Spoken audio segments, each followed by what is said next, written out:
परमेश्वर पिता का धन्यवाद हो कि इस सुंदर समय में एक बार फिर से मैं और आप प्रभु यीशु मसीह के नाम से इकट्ठा होने पाए और उन वचनों को देखने के लिए जो हमारे जीवन में हमारे जीवन को टोटली नया बनाते चला जाता है। उन वचनों को जो परमेश्वर हमें देते हैं और जिससे हम सब आशीषित होते हैं। मैं अपने परमेश्वर पिता का धन्यवाद देता हूँ। और आइए मेरे प्रियो, जो हम देख रहे थे जिस बात में, विश्वास की बात में, उसी में हम आगे चलेंगे। तो प्रभु जैसा हम हमारी सहायता अब तक करते आए हैं, आगे भी वो हमारी सहायता करेंगे, ऐसा हमारा विश्वास है।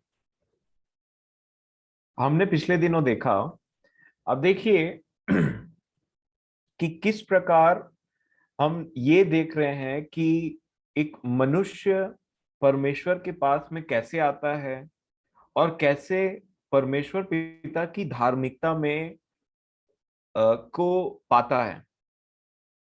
और इसीलिए आप देखिए कि जब कोई प्रभु यीशु मसीह के पास में आता है तो वो एक्चुअल में प्रभु यीशु मसीह के द्वारा पिता परमेश्वर के पास में आता है। और जब तक परमेश्वर पिता के पास आने का उद्देश्य पता न रहे, या आप यूं बोल लीजिए कि भले एक व्यक्ति जो है, हमने देखा कि किस प्रकार अपने पापमय दशा से पर प्रभु यीशु मसीह के नाम से सिर्फ विश्वास करने के द्वारा वो धर्मी बन जाता है, क्योंकि वो उसकी धार्मिकता नहीं है, वो एक्चुअल में प्रभु यीशु मसीह की धार्मिकता है, जो उसने अपने विश्वास करने वाले को सेंत मेंत में फ्री में धर्मी बना दिया। अब देखिए क्या होता है कि हमको ये बात समझने की आवश्यकता है कि जब तक हमने परमेश्वर पिता से दूर समय बिताया, वो शरीर में बिताया हुआ समय था।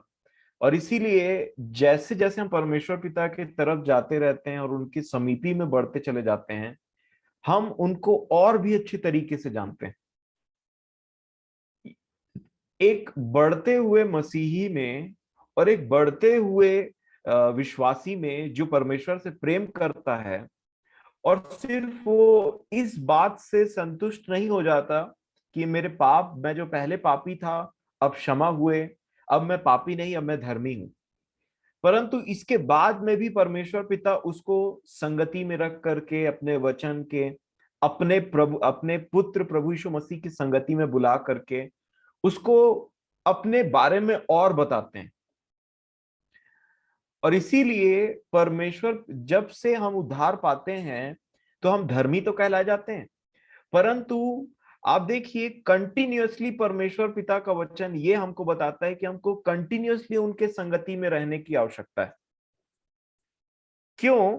क्योंकि जितना ज्यादा मैं और आप परमेश्वर पिता की संगति में कंटिन्यूअसली बने रहेंगे, उतना ही ज्यादा एक्चुअल में मैं और आप परमेश्वर पिता को और अच्छे तरीके से जानेंगे। और ये एक्चुअल में होता है। आप देखिए पिछले साल तक जितना आप परमेश्वर पिता को जानते थे, अगर मैं और आप उतने में ही रुक जाते, तो और जो वचन की बातें हैं, जो जो जो वचन से हमें अपने आप को देखना है, मैं और आप उन बातों के बारे में जान नहीं पाते। और जान नहीं पाते तो पता नहीं चलता कि हमारा जीवन ऐसा, और भी ये भी बातें हैं। और इसीलिए ये बात बहुत इंपॉर्टेंट है जो परमेश्वर पिता ने अब्राहम से कहा था कि मेरी उपस्थिति में चल फिर और सिद्ध होता चला जा। ये एक प्रोसेस है कि परमेश्वर पिता हमें अपने समानता में बदलते चले जाते हैं। और इसीलिए जब ऐसा होता है कि लोगों को पता चलता है कि अब जो मेरे पाप थे वो मसीह यीशु में क्षमा हो गए, अब मैं धर्मी हूं, अब मैं एक धर्मी व्यक्ति हूं, अब मैं एक पापी व्यक्ति नहीं हूं, तो इसका एक, इस बात में अगर संतुष्ट हो जाता है एक व्यक्ति, तब वो कार्य करना बंद कर देता है। तब वो परमेश्वर के वचन में उसका उत्साह धीरे धीरे अगर कम होने लग जाए, तब परमेश्वर अपने लोगों के द्वारा ऐसी बातों को बुलवाते हैं कि यदि तुम विश्वास करते हो तो भला करते हो कि एक ही परमेश्वर है, परंतु दुष्टात्माएं भी करती हैं। और तब ये बात हमको समझने की जरूरत है कि विश्वास कार्य के बिना मरा हुआ है। ऐसा विश्वास जो सिर्फ विश्वास है, विश्वास सिर्फ मुंह से बोलता है, वो कार्य के बिना मरा हुआ है। और तब हमारी एक जर्नी स्टार्ट होती है एज अ विश्वासी, जो हमको एक मसीही बनने की तरफ लेकर के चले जाती है। कि कंटिन्यूअसली जब से हमने परमेश्वर पिता को पाया, उनके वचनों को पाया, कंटिन्यूअसली कंटिन्यूअसली हम अपने उनके वचनों में बढ़ते हुए बढ़ते हुए बढ़ते हुए एक ऐसी दशा में पहुंचने लगते हैं जो परमेश्वर का विल है हमारे लिए, जो परमेश्वर की योजना है। और परमेश्वर की योजना क्या है कि उसने मनुष्य को अपनी समानता और अपने स्वरूप में बनाया, और वो मनुष्य को अपने साथ में एक रेस्ट में ले जाना चाहते हैं, एक विश्राम में लेकर के जाना चाहते हैं। और विश्राम कब होता है? जब परमेश्वर मनुष्य को अपने स्वरूप और समानता में बना लेते हैं, उसके बाद में विश्राम आता है। अब देखिए, छठवें दिन उन्होंने बनाने का पूरा कार्य किया और सातवें दिन विश्राम किया। तो उनके विश्राम में एक्चुअल में सिर्फ परमेश्वर पिता विश्राम में नहीं थे, आदम और हवा ने भी विश्राम को महसूस किया जस्ट बनने के बाद।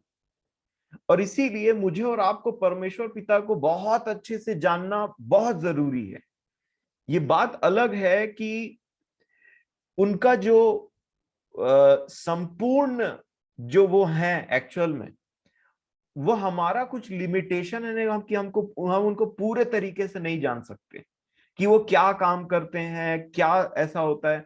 परंतु अगर मैं और आप उनके आत्मा में बने रहें, अब देखिए पौलुस ने कलीसिया के समय क्या बोला, इफिसियों की कुरिन्थियों की कलीसिया को, कि अगर एक व्यक्ति जो है वो एक व्यभिचारिणी स्त्री के साथ में एक तन हो जाए, तो वो उसके साथ में मतलब एक तन हो जाता है। अगर वो व्यभिचार करे एक व्यभिचारिणी स्त्री के साथ, तो उसके साथ में एक तन हो जाता है, मतलब वो एक हो जाता है। और इसीलिए लोगों की बुद्धि बिगड़ने लग जाती है जो इस टाइप का होते हैं। और आप देखिए, उन्होंने इसी के कॉन्ट्ररी में एक और बात कहा, जो प्रभु के साथ में रहता है, जो प्रभु के आत्मा में रहता है, जो उसके साथ में रहता है, वो उसके साथ एक मन हो जाता है। तो प्रभु का मन हमारे अंदर में आ जाना, और उसी से मैं आपको सच बोलता हूं, अगर आपके अंदर में पवित्र आत्मा एक बार प्रवेश कर ले, तो वो आपको बार बार प्रोत्साहित करेगा यीशु की ओर देखने के लिए, क्योंकि यीशु परमेश्वर का पुत्र है। और यीशु में परमेश्वर का वो इमेज छुपा हुआ है, जिसको देख करके मैं और आप भी यीशु मसीह के समान बन सकते हैं। और वो जो परमेश्वर का पुत्र है, हमको अपने स्वभाव में लेकर के परमेश्वर का पुत्र बना दे। और देखिए, परमेश्वर की कलीसिया के लिए यही इच्छा है कि ये इतने सारे क्यों हम वचनों को सुनते हैं, पढ़ते हैं, क्या काम है? मेरा और आपका तो उद्धार हो गया है। उद्धार हो गया मतलब पापों से क्षमा हमने पा लिया है। मैं और आप तो शुद्ध हैं प्रभु यीशु मसीह के लहू के नाम से। तो फिर क्या जरूरत है? पवित्र आत्मा का क्या काम है? क्योंकि पवित्र आत्मा का काम तो पापों से क्षमा करने के लिए नहीं है, वो तो यीशु मसीह का लहू करता है, हमारा विश्वास करता है। अब देखिए कि रोमियो की पत्री में पौलुस ने एक बात कहा, क्या कहता है वचन, देखिए यहां पे, अगर आप रोमियो की पत्री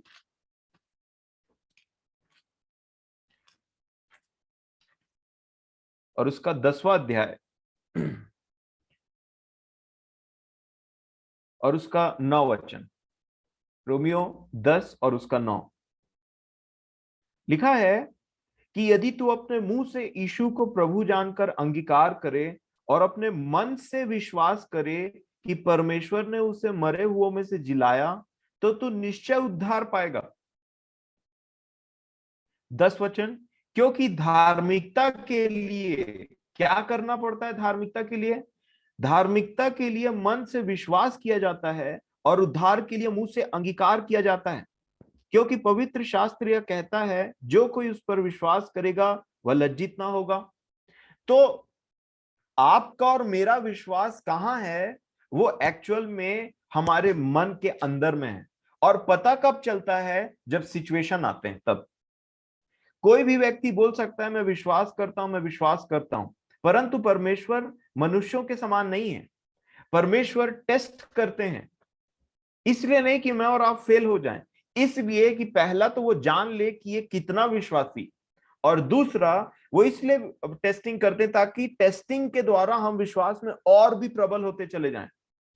आप देखिए, विश्वास जो एक कंपोनेंट है वो टोटली अनसीन है, वो दिखाई नहीं देता। और इसीलिए जो विश्वास की जो बात है, जितना वो अनदेखी वस्तुओं पे होते रहता है ना, कि यीशु को आपने नहीं देखा, लहू को आपने नहीं देखा, परमेश्वर के आत्मा को आपने नहीं देखा, परमेश्वर पिता को आपने नहीं देखा, स्वर्ग को आपने नहीं देखा है, जीवन की पुस्तिका को आपने नहीं देखा है, और जितनी बातों को हम यहाँ पे सीखते हैं और बोलते हैं, उन बातों को अब एक्चुअल में हमने कभी देखा ही नहीं। आप देखिए, और इसी विश्वास के द्वारा हम ऐसे आनंदित होते हैं और ऐसे हियाव से बोलते हैं कि मानो हमने उनको देखा है। हमने एक्चुअल में कभी प्रभु यीशु मसीह को मैंने तो नहीं देखा, मैंने परमेश्वर को नहीं देखा, मैंने परमेश्वर के सिंहासन को नहीं देखा, मैंने पतरस को नहीं देखा, पौलुस को नहीं देखा, मैंने किसी चेलों को नहीं देखा, मैंने सिर्फ सुना है। आप देखिए, यीशु को जो लोग पुकारते थे कि मुझे चंगा कर, मेरे लिए ये कर, वो सिर्फ सुने थे उसका सुसमाचार, और जो सुने थे वो विश्वास किए कि ये करेगा करके। उसी प्रकार हमारा विश्वास है। देखिए, पवित्र आत्मा क्या करता है? पवित्र आत्मा का एक और बहुत ही बेहतरीन काम है कि वो विश्वास और प्रेम को उत्पन्न करता है। इवन ये विश्वास और प्रेम ऐसा होता है कि हमारी जो परिस्थितियां होती हैं उनमें आपको कभी भी आपका मन, देखिए कई बार क्या होता है, जो लोग परमेश्वर के साथ अटैच होते हैं और जो विश्वास में अभी अभी आए रहते हैं ना, वो हर बात के लिए बोलते परमेश्वर ऐसा क्यों, परमेश्वर पिता वैसा क्यों। ये बात बोलना जरूरी है। क्यों? क्योंकि अपने विषय में जांचना जरूरी है। परमेश्वर ऐसा क्यों नहीं, हमको अपने विषय में पूछना, परमेश्वर पिता मेरे से कोई गलती हुई क्या। अपने आप में झांकना बहुत जरूरी रहता है सबसे पहले। और धीरे धीरे आप ये बात समझेंगे कि विश्वास एक्चुअल में शैतान, आप देखिए अधिकतर विश्वास के मैटर में, या जब एक व्यक्ति क्वेश्चन पूछता है मन में या विचार में कि पिताजी ऐसा क्यों, मेरे साथ ऐसा क्यों, तो वहां पे वो रहता है और दूसरा परमेश्वर पिता रहते हैं। परंतु जो तीसरा कंपोनेंट है जो हमेशा छुप करके काम करने की कोशिश करता है, विश्वास को फाड़ खाने की कोशिश करता है, उसके बारे में इंसान सोचता भी नहीं कि एक दुष्ट है जो विश्वास को फाड़ खाने के लिए वहां पे काम कर रहा है। यीशु को बहुत अच्छे से पता था, हमारे प्रभु को पता था कि पतरस के विश्वास को डेंट मारने के लिए यही दुष्ट आकर के काम करेगा। इवन वही आत्मा में जीने वाले पौलुस को पता था थिस्सलुनीकियों की कलीसिया को बनाने के बाद कि जब हमने इनको इतना सारा बात बताया ना, हो नहीं सकता कि परखने वाला आए ना और इनके विश्वास को इधर उधर हिलाने की कोशिश ना करे। इसीलिए आप देखिए, जब मैं अपनी बात करता हूं, जब मैं परमेश्वर के वचन में बढ़ना आरंभ किया, तो मैं आपको बताता हूं इस वचन के विषय में मेरे को ज्यादा कुछ बात समझ में आता नहीं था और बहुत सारे डाउट होते थे। यहां ऐसा लिखा है, ये ऐसा क्यों, वहां तो वैसा लिखा है, ये ऐसा क्यों। तब मैंने अपने आप को परमेश्वर पिता की अनुग्रह से एक बात बोला कि चाहे ये बात मुझे समझ में आए या ना आए, मैं कभी भी डाउट नहीं करूंगा, क्योंकि भले आज मैं ये बात समझ नहीं रहा हूं, क्योंकि मैं दुनिया में हर बात नहीं समझ सकता। रॉकेट कैसे लॉन्च होता है, मोबाइल के अंदर में कौन सा डिवाइस है, ये ऐप कैसे चलता है, ये कैमरा के अंदर में क्या लेंस है, ये सारी बातें मैं नहीं जानता, लेकिन इसका मतलब ये नहीं है कि वो चीज नहीं काम करती है, वो काम करती है। तो जब मैं इन पर भरोसा विश्वास करता हूं कि ये काम करती है, तो मैं अपने परमेश्वर पर कैसे भरोसा नहीं करूं। मेरे पास में कोई और नहीं था ये बात बोलने के लिए, परंतु मेरे अंदर में प्रभु ने अपने आत्मा के द्वारा वो विश्वास और प्रेम जताया, और मैंने बोला कि भले मुझे आज समझ में ना आए ये बात, लेकिन जो मैंने उस दिन जो प्रभु ने और वो डेली जो मेरे साथ में उनका जो संबंध बनते चले जा रहा उनके आत्मा के द्वारा, वो झूठा नहीं है। और इसीलिए मैंने परमेश्वर पिता से प्रार्थना करना स्टार्ट किया। मैंने बोला कि प्रभु जी, मेरी आंखों को आप खोलिए ताकि मैं आपकी व्यवस्था की इन वचनों को देख सकूं। मुझे वही आत्मा चाहिए जिन आत्मा से आपने ये वचन को लिखवाया है। तभी मैं वो आप बातों को समझ पाऊंगा, नहीं तो मैं नहीं समझ। मेरी ये प्रार्थना होती थी, और ये प्रार्थना करना मैंने नहीं सिखाया, मैंने नहीं चाहा, वो ऑटोमेटिकली आत्मा ने मुझसे मुझे प्रेरित किया कि ये प्रार्थना कर। और तब मैंने यही प्रार्थना में हरदम किए करता था कि जब तक आपका आत्मा नहीं मिलेगा परमेश्वर पिता, मैं इसको नहीं समझ पाऊंगा। मुझे वही आत्मा चाहिए जिस आत्मा से आपने अपने लोगों के द्वारा वो आत्मा डाला और उन्होंने ये वचनों को लिखा है। और मैं बहुत प्रार्थना करता था, और तब धीरे धीरे धीरे ऐसा क्लियरिटी आने लगा वचन में। धीरे धीरे मैं स्टार्टिंग में थोड़ी बात को समझता था पर आनंदित होता था और परमेश्वर का धन्यवाद देता था। फिर थोड़ी बातों को समझता था, आनंदित होता था और परमेश्वर का धन्यवाद देता था। और इसके इसके साथ परमेश्वर पिता ने मुझे क्या किया, मैं जब भी किसी परमेश्वर पिता के लोगों के द्वारा उनके वचनों को सुनता था, एग्जैक्टली वही बात को लेकर के परमेश्वर पिता जोड़ देते थे जिसका मेरा विश्वास दुगना हो जाता था। मैं बोलता था कि परमेश्वर पिता आपका धन्यवाद हो, क्योंकि मैं बहुत आनंदित हो जाता था। मुझे ऐसा लगता था कि इन वचनों के द्वारा आपने मुझसे बात किया, जो आज का मेरा नीड है, जो मैंने वचनों को पढ़ा, जहां मेरा डाउट था, जिस बातों से मैं जूझ रहा था, परमेश्वर ऐसा उपाय करते हैं मेरे प्रियो। आप देखिए, वो जो खोजा व्यक्ति था वो बाइबल को पढ़ रहा था, लेकिन पूरे मन से पढ़ने के चक्कर में वो पूरे मन से पढ़ रहा था यशायाह नबी की पुस्तक, और वो चाहते थे कि मैं पढ़ रहा हूं तो कोई मुझे समझाए। आप देखिए, उन्होंने किसी को चिल्ला करके नहीं बोला, परंतु परमेश्वर ने देखा कि एक व्यक्ति अपने रथ के अंदर में, आप यूं बोल लीजिए कि अपने घर के अंदर में बैठ के सच्चे मन से परमेश्वर के वचन को पढ़ने और उसको जानने की इच्छा रख रहा है। तब परमेश्वर ने, उसने बोला भी नहीं, और फिलिप्पुस वहां पहुंच गए। और फिलिप्पुस ने उनकी बातों, जो वो पढ़ रहे थे, उन्हीं को बोला, तू समझता है ये बातों को जो पढ़ रहा है? और उन्होंने बड़े नम्रता के साथ बोला, जब तक कोई नहीं समझाया तो मैं कैसे समझ सकता हूं। और उन्होंने, परमेश्वर पिता ने फिलिप्पुस के जरिए वो बातों को, उस खोजे को समझा दिया। और इसीलिए आप देखिए, परमेश्वर, आप विश्वास करिए, ये वचन इसलिए दिए जाते हैं ताकि मैं और आप विश्वास करें, और विश्वास के द्वारा वो हमारे मन में हो, और वो धीरे धीरे धीरे धीरे करके बढ़ता चले जाए। और इसलिए आप देखिए, यहां पे इन्होंने लिखा है कि धार्मिकता के लिए मन से विश्वास किया जाता है और उद्धार के लिए मुंह से अंगीकार किया जाता है। तो ये विश्वास करने के लिए हम यहाँ पे इन बातों को देख रहे हैं। अब इसमें जो विश्वास वाला कंपोनेंट है, कई बार कई बार क्या, बहुत बार लोगों के लिए ऐसा क्यों बताना पड़ता है परमेश्वर की आत्मा को कि विश्वास करते हो, अच्छा करते हो, परंतु विश्वास कर्म के बिना मरा हुआ है। क्यों? क्योंकि मान लीजिए मैंने आज विश्वास किया, तो उसके द्वारा जीवन जीने के लिए, मान लीजिए आपको कोई बोला गया, आपको जैसे मनुष्यिक तौर पे बोला जाता है कि पानी पियो तो किडनी अच्छा रहेगा, तो आपने बोला ठीक है मैं विश्वास करता, परंतु आपने उसको किया नहीं, तो वो विश्वास कार्य के बिना अधूरा है। आप बोलते हो कि हाँ, गरीबों को ऐसा करना, गरीबों की सहायता करना अच्छी बात है, मैं विश्वास करता हूं परमेश्वर के वचन में, पर मैंने ऐसा किया नहीं, तो वो विश्वास सिर्फ विश्वास रहता है, सिर्फ मुंह से अंगीकार रहता है। और प्रभु यीशु मसीह ने, यही एक बहुत ही एक लचीला पॉइंट है जिसको समझना कई बार लोगों के लिए मुश्किल हो जाता है, कि हमने तो विश्वास कर लिया, तुम्ही ने तो कहा था कि विश्वास करना सिर्फ मुंह से अंगीकार कर, मन से विश्वास करना और मुंह से अंगीकार करना हमारा उद्धार हो जाएगा, पापों से क्षमा हो जाएगी। तो अब क्या, अब कैसे काम की बात आ रही है? और यहीं से जब हम विश्वास कर लेते, ये ऐसा क्यों होता है? ताकि मनुष्य अपने प्रयास को भूल करके, जो करता था धार्मिकता के लिए, उसको भूल के, छोड़ के, त्याग के परमेश्वर के पास आए, परमेश्वर के दया को ले और फिर प्रयास करे। क्योंकि परमेश्वर के बिना कोई भी चीज आशीषित नहीं हो सकती। ये समझना जरूरी है हमारे जीवन में कि परमेश्वर पिता के बिना कोई भी काम नहीं किया जा सकता है।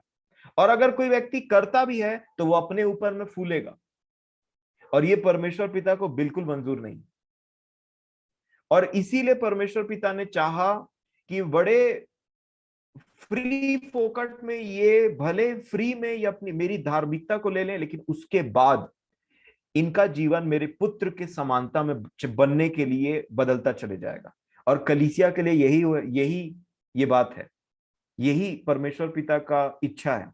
परमेश्वर पिता ने चाहा क्या कि इन विभिन्न प्रकार की शिक्षाओं के द्वारा मसीह की देह उन्नति पाए और वो उसमें डेवलप होते चले जाए, ताकि हमारा सोचना, विचारना, उठना, बैठना हमारे द्वारा नहीं या इस शरीर के द्वारा नहीं, परंतु परमेश्वर के आत्मा के द्वारा हो। और यहीं से एक विश्वासी का जर्नी स्टार्ट होता है। मैं ये बात आपको बहुत ही बेसिक जगह से इसलिए बता रहा हूं क्योंकि कई बार डाउट रहता है। और इसीलिए आप देखिए कि प्रभु यीशु मसीह को जानना ये बहुत इंपॉर्टेंट बात है। और बात वहीं पे आके फंस जाती है आत्मा की, क्योंकि अगर आप रोमियो की पत्री को पढ़ेंगे तो यहां पे एक बात लिखी हुई है और इसको हम समझेंगे आज। रोमियो की पत्री पहला अध्याय और 3 वचन, इसको बड़े ध्यान से समझिएगा। रोमियो की पत्री पहला अध्याय और उसका 3 वचन।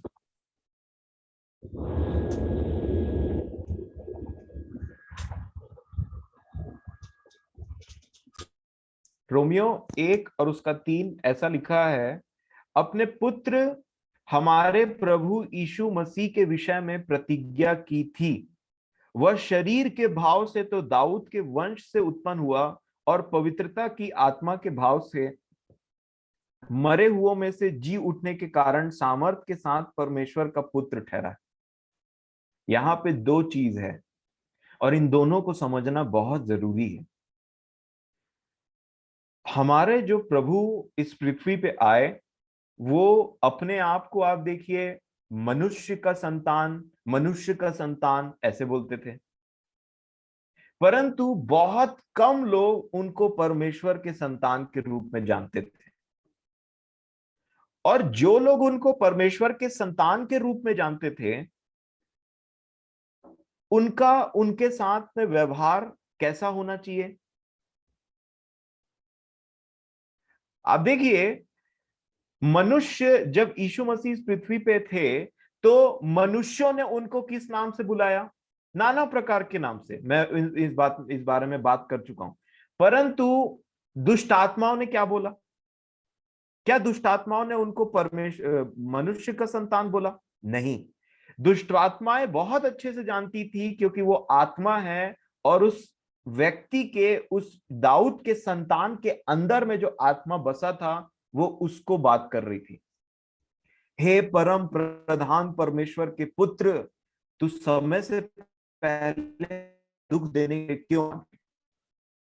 और जो इस पृथ्वी पे हैं, जो शरीर हैं, यीशु को किस तरीके से देखते थे? बहुत ज्यादा में अगर यीशु को समझ लिया कि ये दाऊद की संतान है तो उसको दाऊद की संतान बोलते थे। हे दाऊद की संतान, मुझ पर दया कर। और यही बहुत इंपॉर्टेंट विषय है कि दाऊद की संतान तो वो है क्योंकि भविष्यवाणी हुई थी वैसा, परंतु परमेश्वर की संतान भी वो है। आप देखिए, जब उनका जन्म हुआ तो यीशु का शरीर, यीशु जब पैदा हुए मरियम की कोख से, तो आप बताइए यीशु के जन्म में सबसे पहला हाथ किसका था? स्वर्गदूत ने क्या बोला था? पवित्र आत्मा तुझ पर छाया करेगा।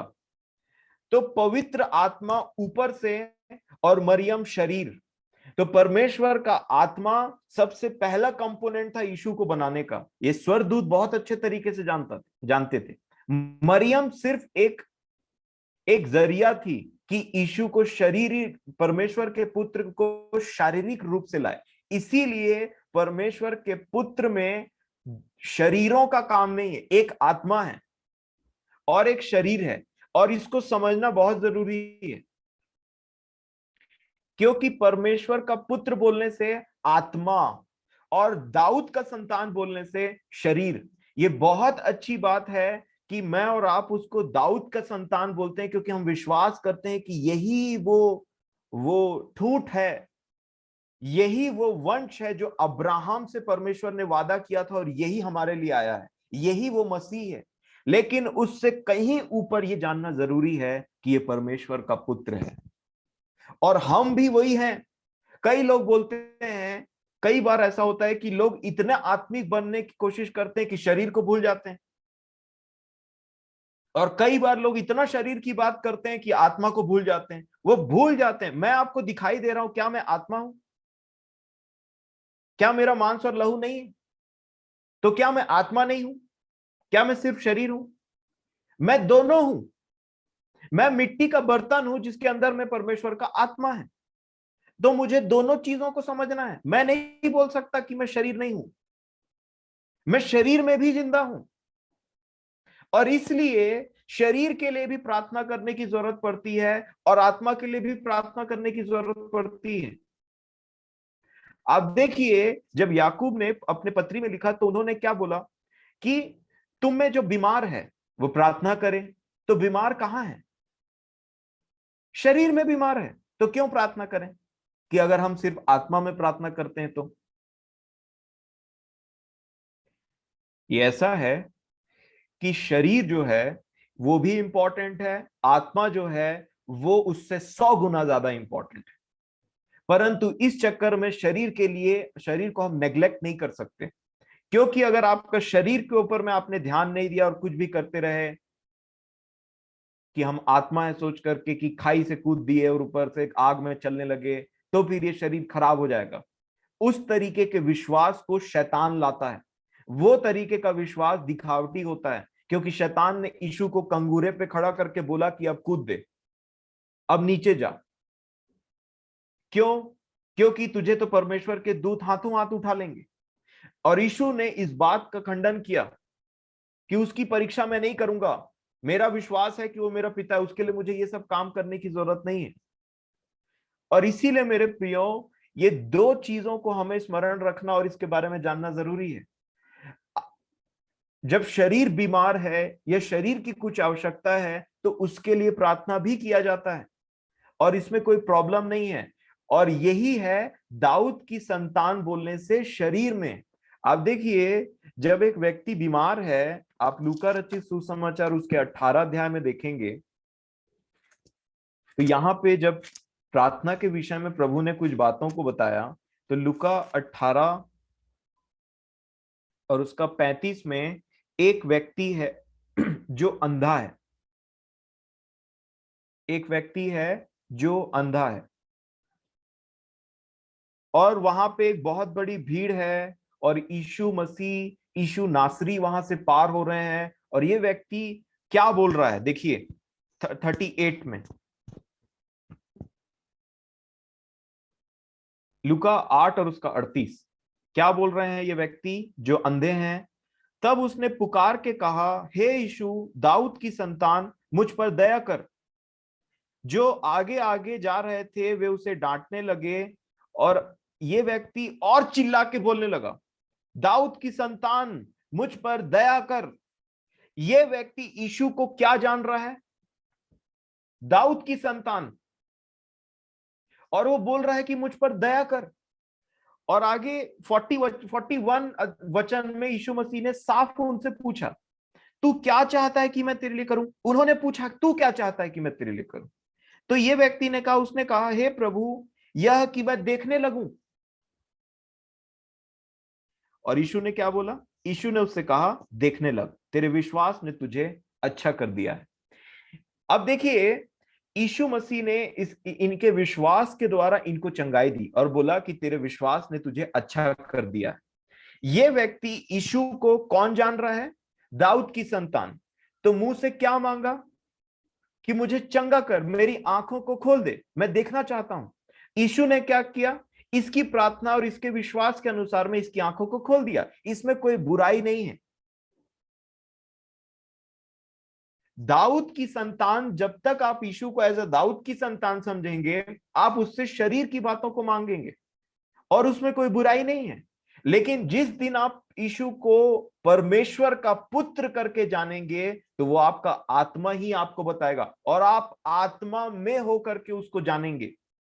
और जब जब आपको शरीर में जरूरत पड़ेगी, आप शरीर में भी उससे प्रार्थना करेंगे, और जब जब आपको आत्मा में जरूरत पड़ेगी, आप आत्मा में उससे ज्यादा प्रार्थना करेंगे। और धीरे धीरे धीरे धीरे आप समझ जाएंगे कि ये जो शरीर है और ये जो संसार है, ये एक्चुअल में इतना इंपॉर्टेंट नहीं है प्रभु कि मैं इसके लिए मांगू।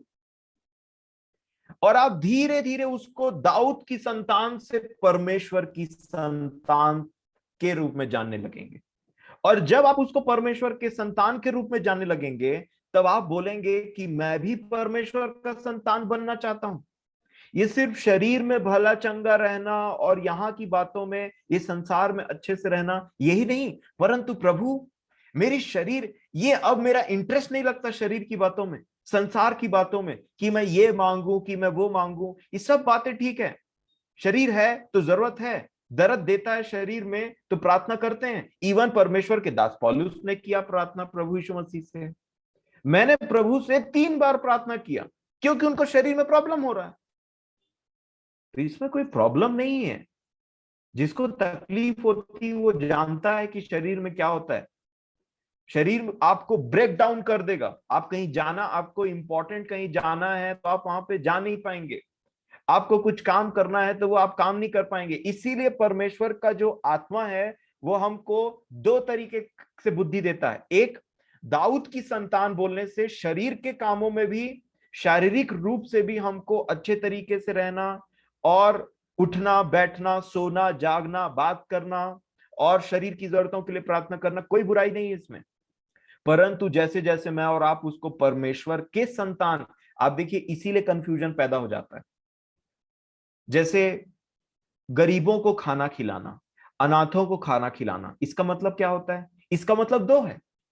एक, जो शरीर में गरीब है अनाथ है उनको भी खाना खिलाना, उनकी भी सुधि लेना। और एक जो आत्मा में गरीब और अनाथ हैं, एक जिनका कोई नहीं है उनकी भी सुधि लेना। एक जो शरीर में भूखे हैं उनको शरीर के लिए, यीशु मसीह को देखिए, उन्होंने शरीर की भी चिंता की कि ये लोग मेरे साथ में इतना समय से हैं और ये भूखे होंगे, इनको बैठाओ, मैं इनको खाना खिलाना चाहता हूं, मैं इनको ऐसे नहीं भेजना चाहता। उन्होंने उनके शरीर के लिए भी भोजन दिया, और वो जो बात कर रहे थे वो उनकी आत्मा के लिए भोजन था।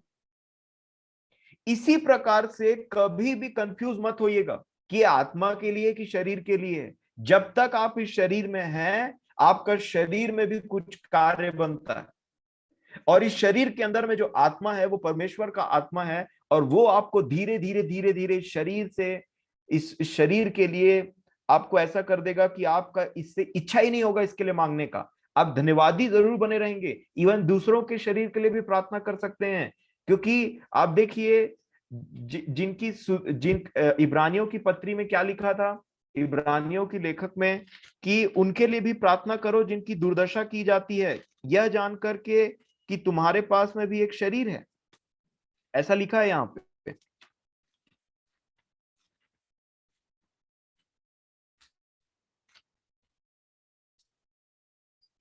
इसमें हम बाद में देखेंगे। और मेरा जो फोकस आपको यह बताने का है कि जब मैं और आप प्रार्थना करेंगे तो यीशु को जानना बहुत जरूरी है मेरे प्रियो। किस रूप में हम देखते हैं उसको, एज अ दाऊद की संतान या परमेश्वर की संतान। मैं आपको एक वचन पढ़वाना चाहता हूं। देखिए 2 कुरिन्थियों की पत्री में, ये जो पौलुस ने, जो हम बार बार पढ़ते हैं इसको, कि जो मसीह में है वो नई सृष्टि है। ये बातें कहां से उत्पन्न होती है? देखिए क्या क्या लिखा है 2 कुरिन्थियों 5:16 में पौलुस क्या बोलते हैं। देखिए ये बहुत ही अनमोल वचन है जो हमारे लाइफ को ट्रांसफॉर्म करते हैं, बदलते चले जाते हैं हमारे सोच विचारने के तरीके को। 2 कुरिन्थियों 5:16 में पौलुस बोलते हैं, अतः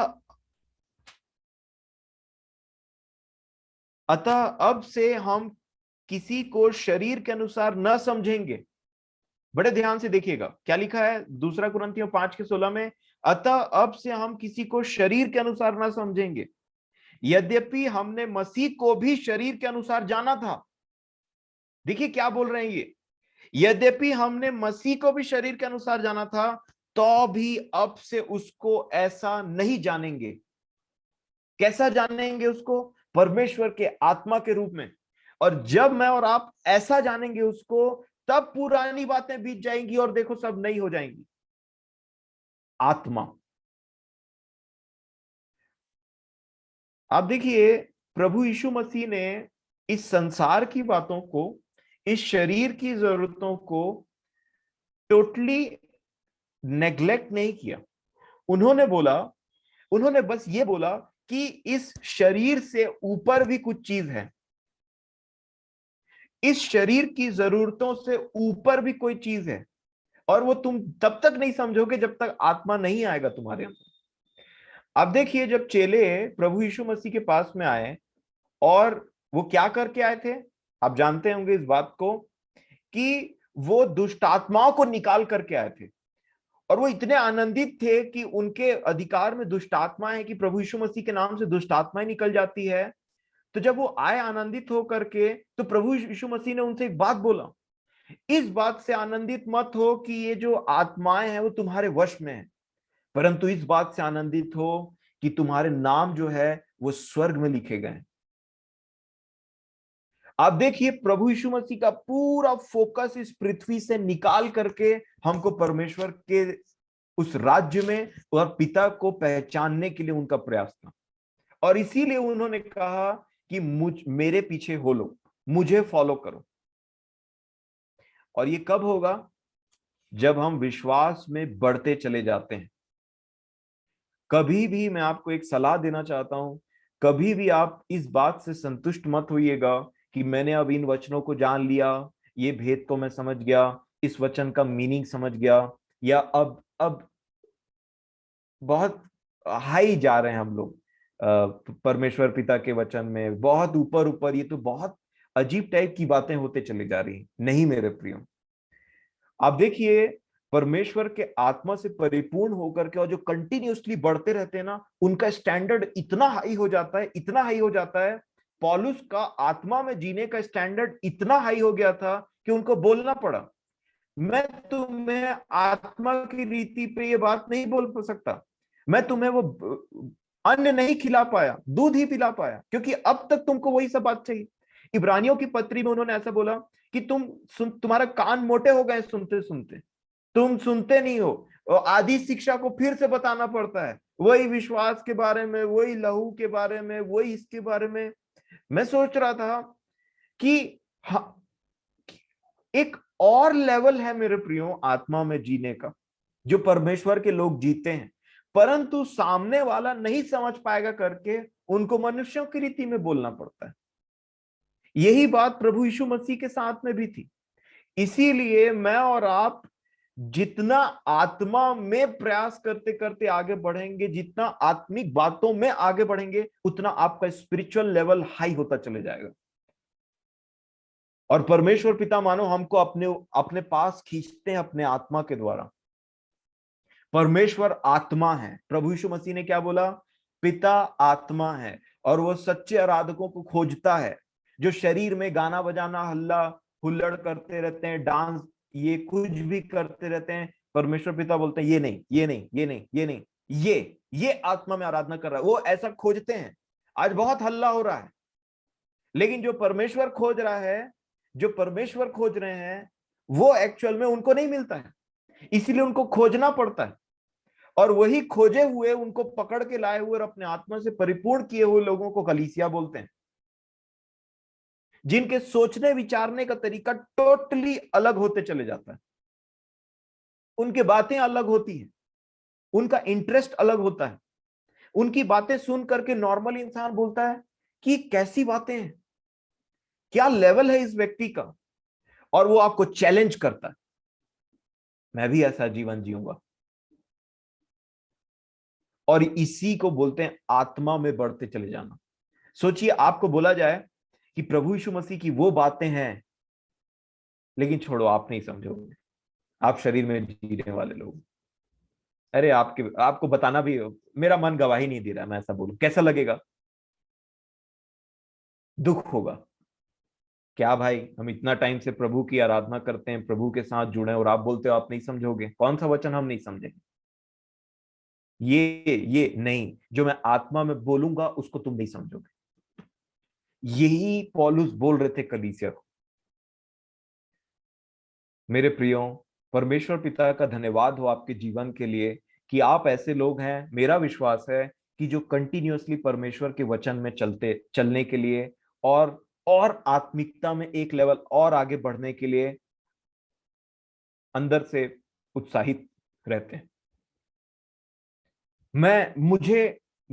मेरी ऐसा प्रयास रहता है, मैं आपको एनकरेज करने के लिए, चैलेंज करने के लिए बोलना चाहता हूं कि मैं संतुष्ट नहीं होना चाहता। जब मैं बाइबल को देखता हूं आज के डेट में, तो मुझे लगता है कि प्रभु, ऐसी कितनी करोड़ों बातें हैं जिनके विषय में मैं जीरो, को भी नहीं जैसा समझना चाहिए। मैं आगे बढ़ना चाहता हूं, मुझे और एक कदम आगे बढ़ना है, मुझे और आगे बढ़ना है। मैं संतुष्ट नहीं होना चाहता कि मैंने इतना जान लिया, कि मुझे ये वचन पता है, मैंने ये पत्री पढ़ ली, मैंने बाइबल को 2 बार खत्म कर लिया। ये रबिश है, सब चीजें कोई काम की नहीं है। हमारे आत्मा का स्टैंडर्ड बढ़ते चले जाना चाहिए। हम जो जीवन जीते हैं उसका स्टैंडर्ड बढ़ते चले जाना चाहिए। ये मानो इस तरीके से कि पानी जितना पड़े उतना ग्रोथ भी होना चाहिए। और इसीलिए मेरे प्रियो, क्या जो आत्मा में बढ़ गया है वो क्या बोल रहा था पता है? कि तुमको बोर नहीं लगता कि वही वही बात को हमेशा करते रहते हो, वही वही बात को हमेशा करते रहते हो। इससे एक लेवल और ऊपर आगे आओ। ये बोलना चाह रहा इब्रानियों का लेखक। तुम्हें आदि शिक्षाओं को फिर से सुनाना पड़ता है, फिर से विश्वास की नींव डालनी पड़ती है, फिर से मसीह के लहू के बारे में। तब मैं अपने आप को देख करके मुझे कभी कभी बहुत अफसोस फील होता है, परंतु मैं विश्वास करता हूं और मेरा एक बात रहता है कि प्रभु, मैं आगे बढ़ूंगा। और प्रभु मुझे उस लेवल में थोड़ा सा और पुश करते हैं, तब मुझे वो आनंद आता है, वो मुझे एनकरेज करता है कि और आगे बढ़ूं, और आगे बढ़ूं, और आगे बढ़ूं। और इसीलिए मेरे प्रियो, मैं आपको एनकरेज करना चाहता हूं कि दाऊद की संतान तो वो है, दाऊद के वंश का मूल तो वो है, दाऊद का ठूठ तो वो है, परंतु वो परमेश्वर की संतान भी है। दाऊद बोलने से ये शरीर के भाव से तो वो है, लेकिन परमेश्वर के जो भाव से उसको बहुत थोड़े लोग समझ पाते हैं। और जब तक मैं और आप परमेश्वर के आत्मा में उसको नहीं समझेंगे, तब तक हमारा लेवल बहुत ही बौना रहेगा और हम वही बात में घूमते रहेंगे गोल गोल, और उसी बातों में हम देखते रहेंगे हाँ हाँ हाँ। एक और स्टेप आगे बढ़ने का समय आ गया। खैर, प्रभु हमारी सहायता करे इन बातों में। आप देखिए कि जब हम प्रार्थना करने के विषय में देख रहे हैं, तो प्रभु यीशु मसीह ने जब लूका 18 में एक दृष्टांत बोला प्रार्थना करने के विषय में, तो उनका उस दृष्टांत को बोलने के पीछे में यहाँ पे कुछ बातें हैं जो उन्होंने कहा। पढ़ लीजिएगा 18 लूका बाद में फिर से। उन्होंने एक दृष्टांत दिया और दृष्टांत देने के पीछे एक रीजन था। वो दृष्टांत इसलिए दिया था कि प्रार्थना के विषय में दिया गया था, लेकिन प्रार्थना करते समय जब उत्तर न आए तो हियाव न छोड़ो करके ये दृष्टांत दिया गया था। नंबर 2 इंपॉर्टेंट कंपोनेंट ये है कि जो यहां पे स्त्री प्रार्थना कर रही है, प्रभु ने उसके विषय में बताया, जो विधवा स्त्री है। और नंबर 2 उसका दूसरा नेक्स्ट जो उसमें एक व्यक्ति इन्वॉल्व है, प्रभु यीशु मसीह ने उसके विषय में बताया। तो प्रार्थना के विषय में बताया, नित्य प्रार्थना करने के विषय में बताया, मतलब हियाव नहीं छोड़ना। जब उत्तर ना आए प्रार्थना का तो हियाव नहीं छोड़ना, जब चीजें दिखाई ना दें, क्योंकि विश्वास, जैसे मैंने बोला, एक ऐसा कंपोनेंट है जो दिखाई नहीं देता। एक ऐसी चीज है विश्वास जो दिखाई नहीं देती, जो अनदेखी वस्तुओं का प्रमाण है। और जो अनदेखे को मानो देखता हुआ चलते हैं, वही अब्राहम की संतान है और वही विश्वास में दृढ़ होते चले जाते हैं। और जिनको हर बात के लिए देखने की जरूरत पड़ती है, तो मुझे और आपको इस विषय में और विश्वास में आगे बढ़ने की जरूरत है। अपने आप को नम्र करिए और माफी मांगिए प्रभु से, और बोलिए कि मुझे आज भी देखी हुई बातों पर विश्वास करने हुए ज्यादा बनता है। अनदेखी बातों पर मैं विश्वास नहीं कर पाता हूं। मुझे मेरी आंखों को खोलिए ताकि आपकी उन बातों को देख सकूं और विश्वास के द्वारा ऐसा बल आगे बढ़ सकूं कि लोग भले मुझे पागल समझे तो समझें, लेकिन मैं आपके विश्वास में इतना, मैं इन आंखों से नहीं परंतु इन आंखों से जो आप मुझे अंदर की आंखों को खोलते हैं, मैं आपके स्वर्ग में झांक सकूं पृथ्वी पे खड़े होकर। ये आपका आत्मा करवाएगा। ऐसे जीवन जीने वाले बनना है मेरे प्रियो। हमेशा संतुष्ट मत हो जाइए जहां पे आप हैं। एक स्टेप और पुश करिए, विश्वास की अच्छी कुश्ती लड़िए, एक स्टेप और प्रभु यीशु मसीह के स्वभाव की तरफ। और तब ऐसा मेहनत कर करके जब विश्राम में पहुंचेंगे, तब लगेगा कि कोई मेहनत करने वाला विश्राम कर रहा है। अब देखिए, जब प्रभु यीशु मसीह ने यहाँ पे बोला नित्य प्रार्थना करने के लिए हियाव मत छोड़ना। कई बार ऐसा होता है कि वादा कर देते हैं प्रभु, परंतु एक समय रहता है जिसमें मुझे और आपको बने रहना पड़ता है उस प्रतिज्ञा को पाने के लिए, उस आंसर को पाने के लिए। उन्होंने पवित्र आत्मा के विषय में काफी पहले बोला था, लेकिन पवित्र आत्मा उनको थोड़ा समय के बाद में मिला। उन्होंने जो फूंक मारा था और बोला था लो पवित्र आत्मा लो, वो आया पिंतकुस्त के दिन में तूफान बन करके। और जो लोग वहां पर उसकी बाट जो करके प्रार्थना करते कि प्रभु अभी तक नहीं मिला परंतु मिलेगा, आपने कहा इसलिए वो उनको मिला। इसीलिए धीरज धराता है आपको पवित्र आत्मा। उसका एक फल का एक क्या पाठ है कि धीरज, धीरज को बढ़ाता। और इसीलिए प्रभु ने बोला कि जब तुम प्रार्थना करो तो नित्य प्रार्थना करना और हियाव न छोड़ने के विषय में ये दृष्टांत बोला। और उन्होंने कंपेयर किया एक ऐसे व्यक्ति को जो न्यायी है परंतु अधर्मी है और मनुष्यों का भय नहीं खाता, कोई रिस्पेक्ट नहीं करता कि मनुष्य मेरे बारे में क्या सोचेगा। आप देखिए इंग्लिश में ऐसा लिखा हुआ है, neither fear God nor respect man, ऐसे लिखा हुआ कि जो परमेश्वर का भय भी नहीं खाता था और मनुष्यों का आदर भी नहीं करता था। मतलब वो न्यायी था, अपने मनमर्जी का मालिक था।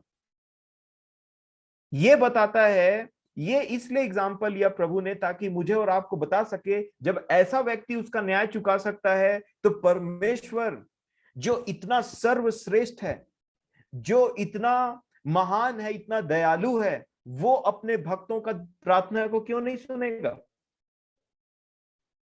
और इसीलिए आप देखिए, ये तो रही उस व्यक्ति की बात, अधर्मी न्याय की व्यक्ति, अधर्मी न्याय की बात। लेकिन यहां पे प्रभु यीशु मसीह ये बोल रहे थे जब इसने चुकाया तो परमेश्वर क्या चीज है, वो तो कहीं महान है। ये प्रभु यीशु मसीह का आदत था कंपेयर करने का। उन्होंने कहा जब तुम बुरे होकर के अपने बच्चों को अच्छी वस्तुएं दे सकते हो तो तुम्हारा स्वर्गीय पिता तुम्हारे मांगने पे तुम्हें अच्छी वस्तुएं क्यों ना देगा।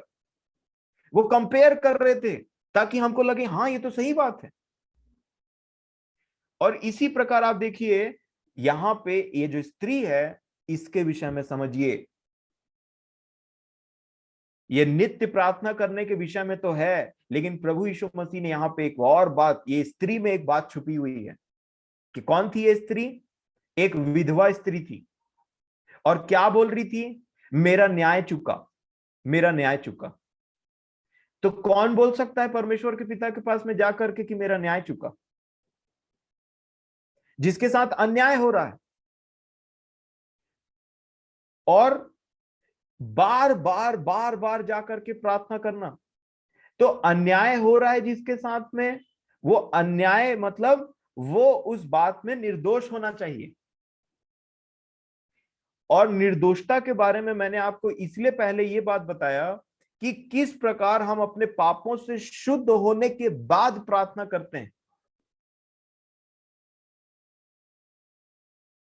अब देखिए यूहन्ना रचित सुसमाचार में एक अंधा था जिसकी आंखों को यीशु ने खोला, 9 अध्याय में।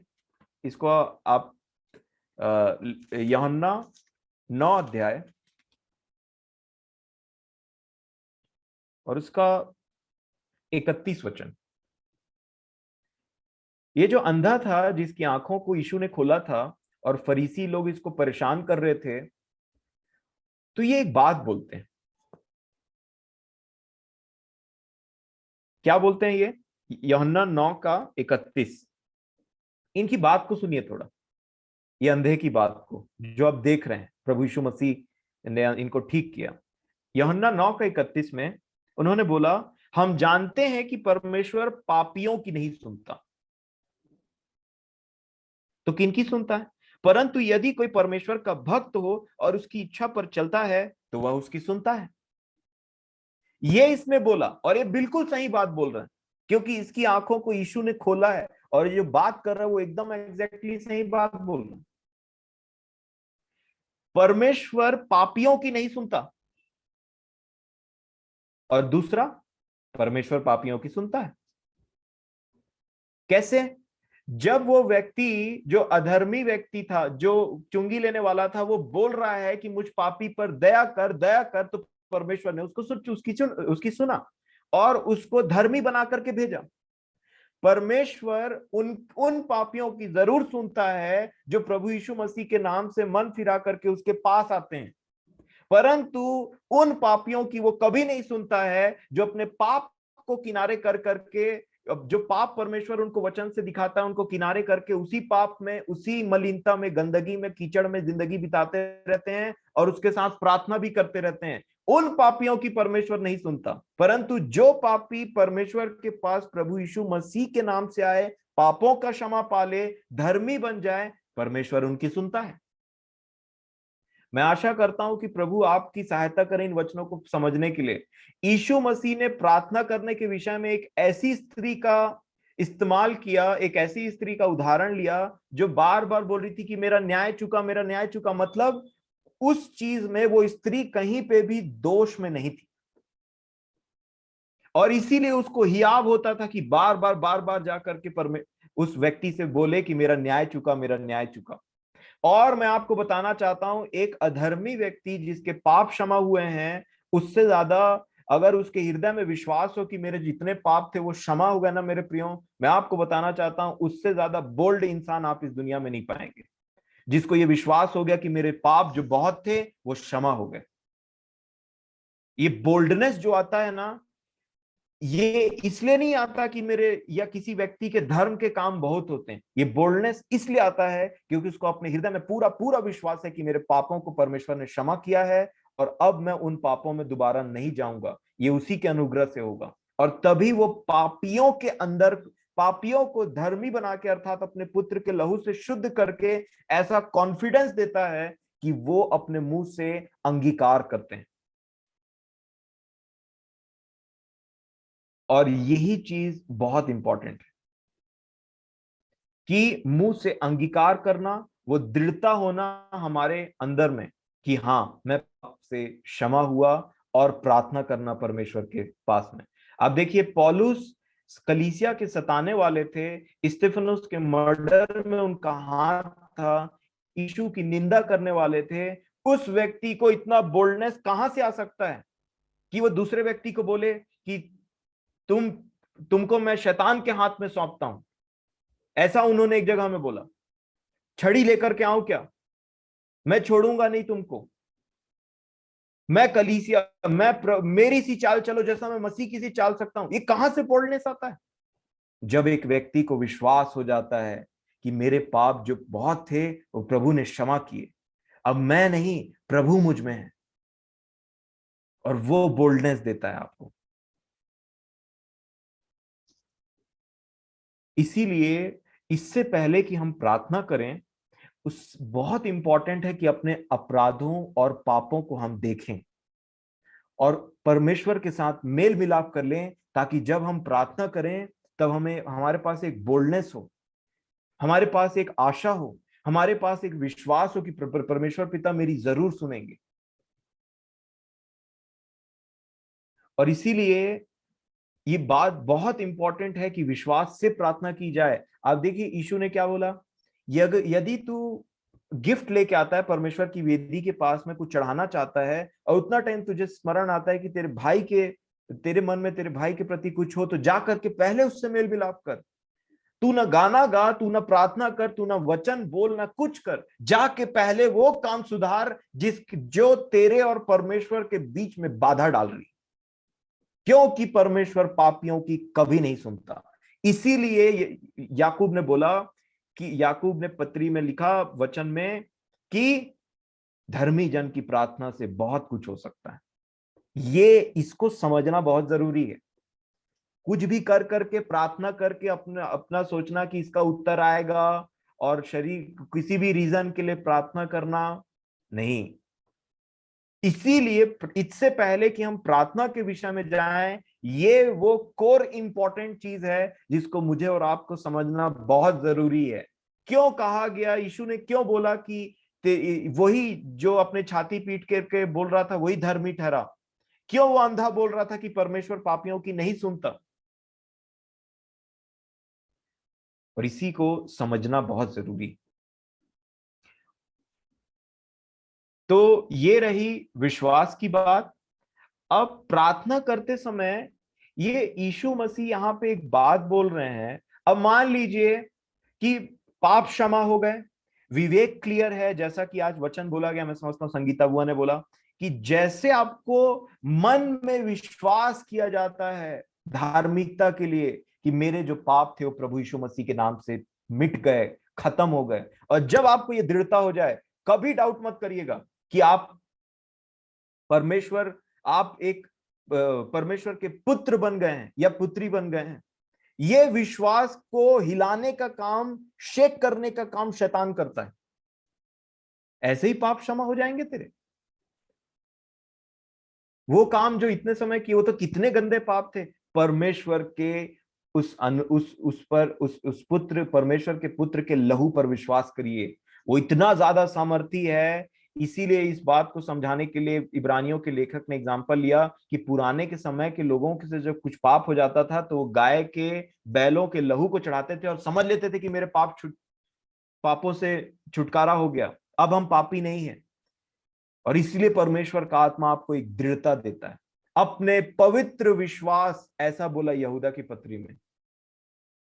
वो विश्वास जो परमेश्वर जिससे प्रसन्न होता है, क्योंकि विश्वास के बिना परमेश्वर को प्रसन्न करना अनहोना है, इट इज इम्पॉसिबल। और इसीलिए मेरे प्रियो, ये वो सीक्वेंस है, इसको कभी मत भूलिएगा।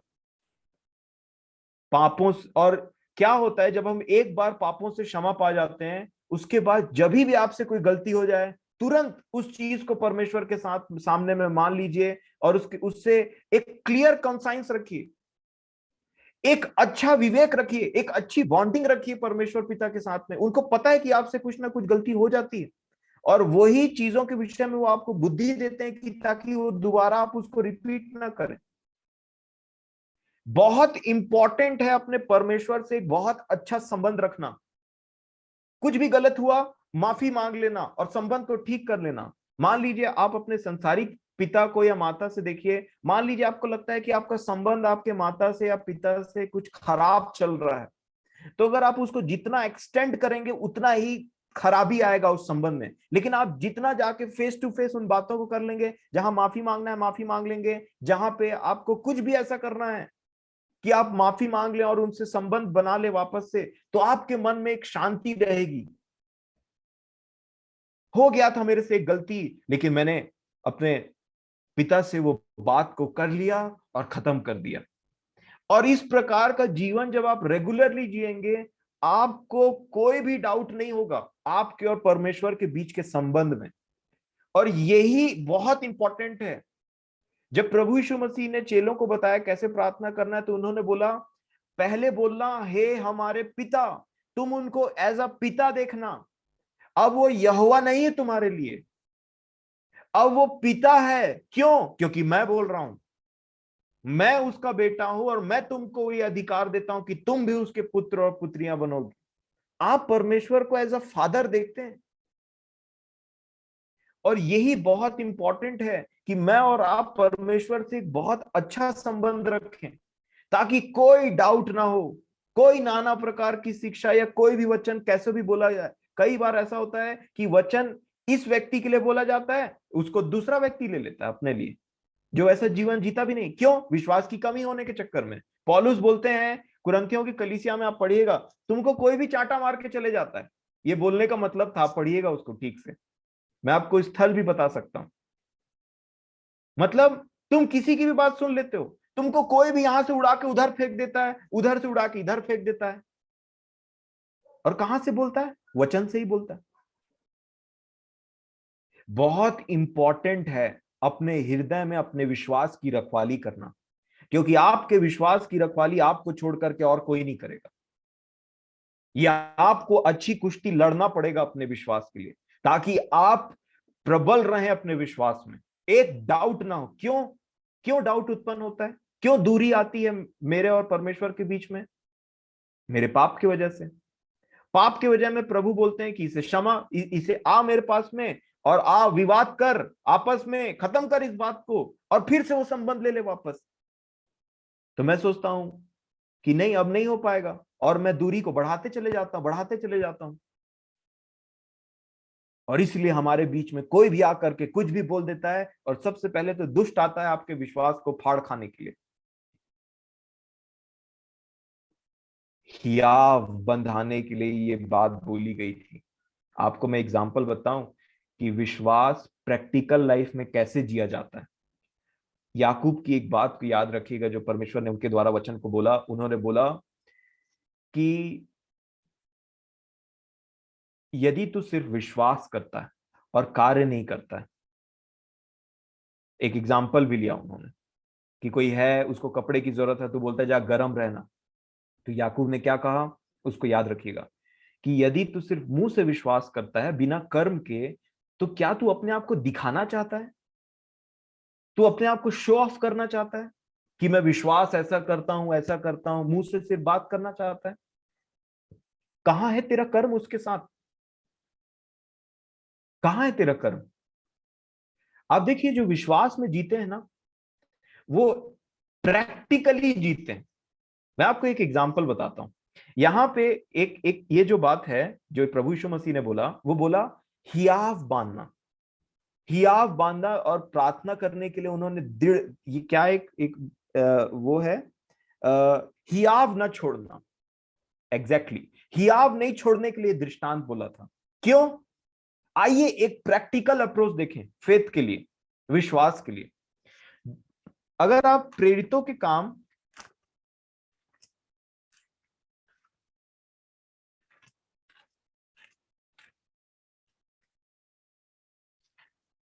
काम उसका 27 अध्याय,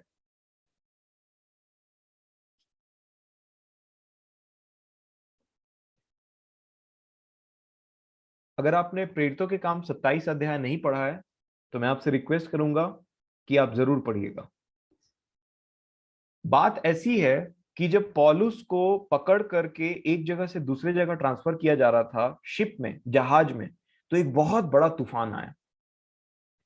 और वो तूफान आया और उसके बाद में उनके बचने का कोई आसार नहीं था, कोई भी आसार नहीं था। और ऐसे सिचुएशन में मैं आपको 20 वचन पढ़वाना चाहूंगा, 27 का 20। क्या लिखा है? जब बहुत दिनों तक न सूर्य न तारे दिखाई दिए और बड़ी आंधी चलती रही, तो अंत में हमारे बचने की सारी आशा जाती रही। कोई आशा नहीं है। जब आप अपने आप के जीवन में देखेंगे, मान लीजिए आप किसी पाप से परेशान हैं, या आप ऐसी कोई आदत से परेशान है जिसको आपको लगता है कि कोई आशा नहीं है। मान लीजिए आप एक ऐसे व्यक्ति हैं जिसको सब जानते हैं कि ये बहुत गुस्सैल आदमी है, और आपको भी पता चल गया, और सारे जमाने ने आपको ये बात बोल दिया है कि आप एक बहुत गुस्सैल आदमी हैं, आप कभी नहीं सुधर सकते। और आपको भी लगता है कि ठीक है, मैं इतना गुस्सा करता हूं, मेरे से कभी कंट्रोल नहीं हो सकता, मुझसे उस तरीके का प्रेम। ये जितने आप वचन को पढ़ते हो, जहां कहीं अपने फेलियर जानते हैं ना अपने आप को, ये एक सिचुएशन है यहां पे कि कोई आशा नहीं है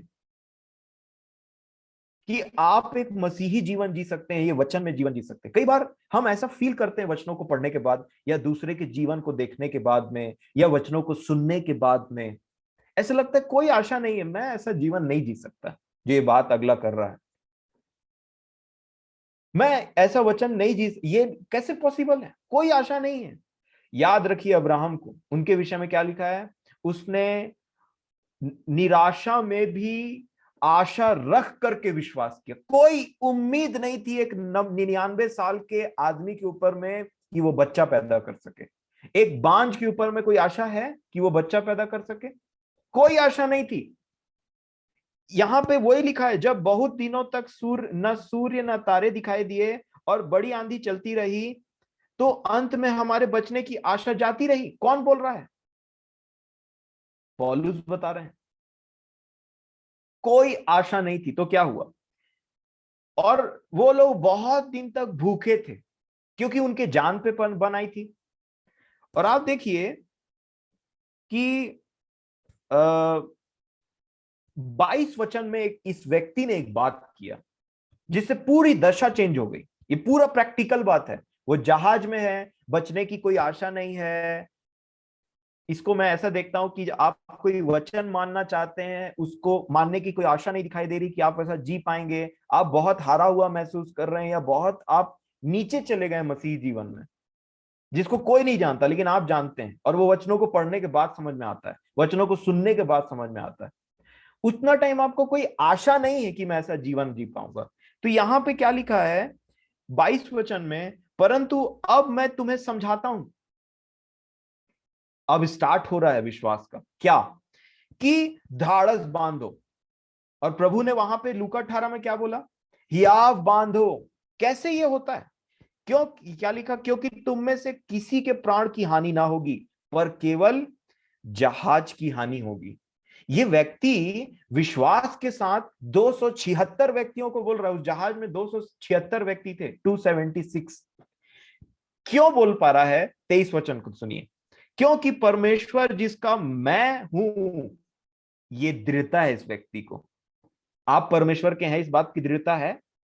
नंबर 2, फिर एक बात बोला, जिसकी सेवा और जिसकी सेवा करता हूं, जिस परमेश्वर का मैं हूं, जिसकी मैं सेवा करता हूं, उसके स्वर्गदूत ने आज मेरे पास आकर कहा, एक संदेशा लाया था स्वर्गदूत। क्या बोला? हे पौलुस, मत डर, तुझे कैसर के सामने खड़ा होना अवश्य।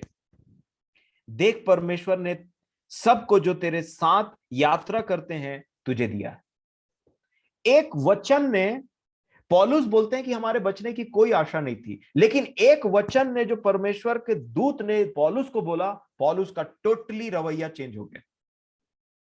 अब वो अपना भी एनकरेज्ड है और दूसरे को भी एनकरेज कर रहा है, तुम्हारे प्राण की हानि नहीं होगी।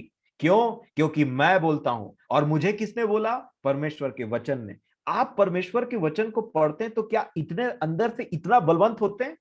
भले आपके पास में कोई स्वर्गदूत नहीं आया, अरे इतने दिन से तो यहां पे हम इकट्ठा होकर के एक दूसरे को समझाते हैं कि ये परमेश्वर का वचन है, परमेश्वर का वचन है। क्या आप इस तरीके से इन वचनों को लेते हैं?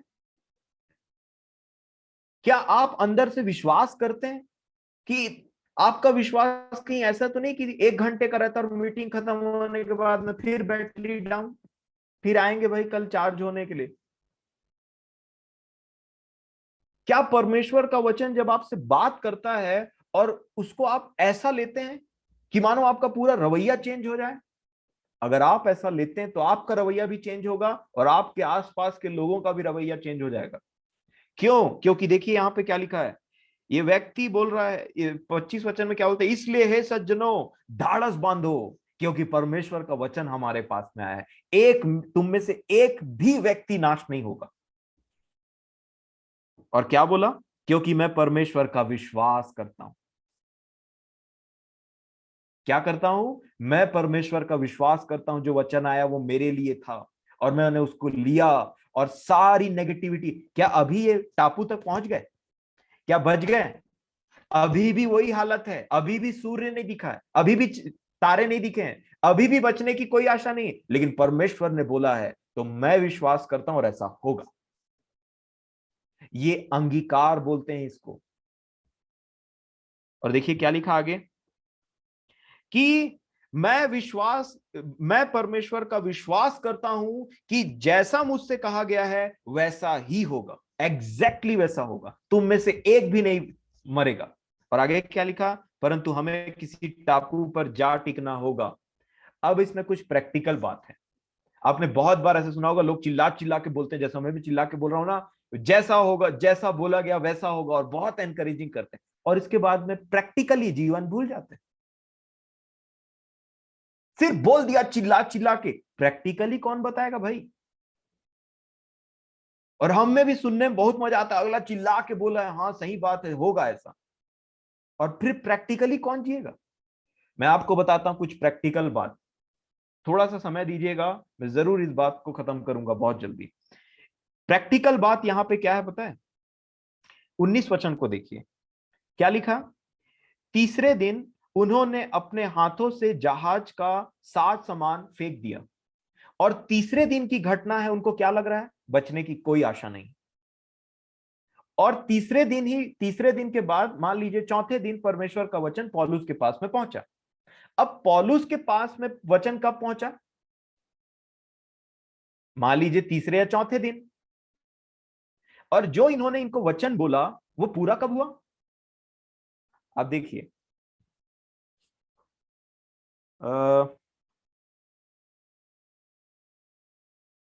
नहीं, 27। हाँ, देखिए क्या लिखा है। जब 14वीं रात आई, कौन सी रात आ गई? 14वीं रात। परमेश्वर ने कब बोला था? तीसरे या चौथे दिन में बात किया था। कितना दिन पार हो गया? अच्छा खासा समय पार हो गया भाई, 10 दिन पार हो गया। वही सिचुएशन में, वही समुद्रों के बीच, लहरों के बीच, वही परेशानी में, वही जान का खतरा, इतने दिन पार हो गए, लेकिन परमेश्वर ने तो बात किया। तो किसकी जरूरत पड़ेगी? नित्य प्रार्थना करना और हियाव नहीं छोड़ने के विषय में जरूरत पड़ेगी। जरूर परमेश्वर ने आपसे बात किया है, पर क्या आप विश्वास करेंगे? वो चेक करेगा इन दिनों में। कई बातें तुरंत हो जाती हैं, कई बातों के लिए वो आपके विश्वास को टेस्ट करने के लिए एक समय पार होते। प्रैक्टिकल बात क्या लिखा है कि 28 वचन को देखिए। था लेने पर उन्होंने 20 पुरसा गहरा पाया, और थोड़ा आगे बढ़कर फिर था ली तो 15 पुरसा पाया। तब पथरीली जगहों में टकराने के डर से उन्होंने जहाज की पिछाड़ी 4 लंगर डाले डाले और भोर होने की कामना करते रहे। परंतु जब मल्लाह जहाज पर से भागना चाहते थे और गलही से लंगर डालने के बहाने डोंगी समुद्र में उतार दी, तो पौलुस ने सूबेदार और सैनिकों से कहा। देखिए पौलुस ने, एक प्रैक्टिकल व्यक्ति ही है, क्या बोला? यदि ये जहाज पर ना रहे तो तुम भी नहीं बच सकते। मतलब जो जहाज को चलाने वाले हैं, वो जो छोटा छोटा जो नाव टाइप का रहता है ना, उसको वो उतार रहे थे ताकि हम भागे इससे। ये जहाज के बचने की कोई आसार नहीं है, भागो इससे। तो पौलुस ने प्रैक्टिकली क्या बोला पता है? ये अगर नहीं रहेंगे तो तुम भी नहीं बचेंगे, मतलब पकड़ो और इसको यहीं पे रखो। इतना प्रैक्टिकल थे पौलुस।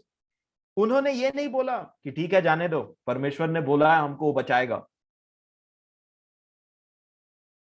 कोई मूर्खता नहीं, कोई ओवर नहीं, जो जरूरी है वो किया। और उन्होंने ही बोला यदि ये जहाज पर न रहे तो तुम भी नहीं बच सकते। तब सैनिकों ने रस्से काट कर डोंगी गिरा दी, काट दिया रस्सी। बोला तुम भी नहीं जाओगे, तुम यही रहोगे, तुम चले जाओगे तो जहाज कौन चलाएगा? और देखिए क्या हुआ आगे। जब भोर होने पर था तब पौलुस ने यह कह के सबको भोजन करने के लिए समझाया। आज 14 दिन हुए कि तुम आस देखते देखते भूखे रहे और कुछ भोजन नहीं किया। बड़ा मजेदार है, देखिएगा आप क्या लिखा फिर आगे। इसलिए तुम्हें समझाता हूं कि कुछ खा लो जिससे तुम्हारा बचाव हो, क्योंकि तुम में से किसी के सिर का एक बाल भी ना गिरेगा। फिर से वो व्यक्ति यही बात बोल रहा है। और आगे क्या लिखा पता है? यह कहकर उसने रोटी लेकर सबके सामने परमेश्वर का धन्यवाद किया और तोड़कर खाने लगा। और कितने लोग थे? तब वे सब भी धाड़स बांधकर भोजन करने लगे। हम सब मिलकर जहाज पर 276 जन थे। एक व्यक्ति के विश्वास से 276 लोगों का पूरा माइंड का सोचने विचारने का तरीका बदल गया। जो वो 14 दिन से खाना नहीं खा रहे थे, इस व्यक्ति को देखा है तो बड़ा विश्वास से मस्त खाना खा रहा है। जहाज सब चीजों के बीच में इस व्यक्ति को देखो कि परमेश्वर के वचन को लेकर के, जो वचन इससे बातचीत किया गया है, ये तो ऐसा जीवन जी रहा है मानो कुछ हुआ ही नहीं है। ये खाना खा रहा है। और इसके धाड़स को देखकर 276 व्यक्ति इसके जीवन की शैली को देख करके वो भी खाना खाने लगे। जो उदास बैठे हुए थे। ये विश्वास का ताकत है। अगर आप धाड़स बांधेंगे नेगेटिव सिचुएशन में परमेश्वर के वचन को लेकर के, तो एक समय आएगा कि आपकी जान की हानि नहीं, इनके जान की हानि नहीं हुई। परमेश्वर का वचन जब बोला जाता है और उसके पूरे होने में जो समय लगता है, उसी पे विश्वास करना रहता है। उसी समय में विश्वास करना भी रहता है और प्रैक्टिकली जीवन भी जीना रहता है कि परमेश्वर ने मुझसे बोला है तो ये होगा। और उसमें कोई प्रकार का ओवर स्पिरिचुअलनेस नहीं दिखाया जाता है। जैसे शैतान उकसाता है, अपने आप को बोल कि मंदिर के कंगूरे में से गिर जा, कूद दे यहां से। ऐसा कोई काम पौलुस ने नहीं किया। उन्होंने एकदम प्रैक्टिकल, ऐसा नहीं कि परमेश्वर का वचन आया और परमेश्वर ने बोला कि तू नहीं मरेगा और जिएगा और ये साथ में जो है वे भी जाएंगे, ये भी नहीं मरेंगे, तो चुपचाप से बैठ गए कोने में। वो बहुत प्रैक्टिकल थे। और मैं यही आपको बोलना चाहता हूं मेरे प्रियो, विश्वास करने वालों की जीवन शैली ना वचन पर बेस्ड रहती है, और उनके जीवन को देख करके दूसरों को भी धाड़स मिलता है जो निराशा में है, क्योंकि परमेश्वर का वचन उन तक पहुंचता है। किसके द्वारा? जो विश्वास में बलवंत है, जो परमेश्वर के साथ जीता है, उनके द्वारा। मैं आशा करता हूं आज के वचन को आप समझ पाए होंगे और ये भी जान पाए होंगे कि कहा हुआ वचन भले आज कहा हुआ है। अब्राहम से बोला गया था कि तेरा संतान होगा। जब बोला गया था और जब वो एक्चुअल में हुआ, उस बीच में एक समय था जब परमेश्वर उसके विश्वास को टेस्ट कर रहे थे। यही यीशु मसीह बोल रहे थे प्रार्थना करने के विषय में कि क्या परमेश्वर का पुत्र जब इस पृथ्वी पे वापस आएगा तो उस विश्वास को पाएगा? क्या तुम कंटिन्यूअसली उस पर विश्वास करोगे और प्रार्थना में लगे रहोगे कि परमेश्वर ने कहा है ये ऐसा होगा?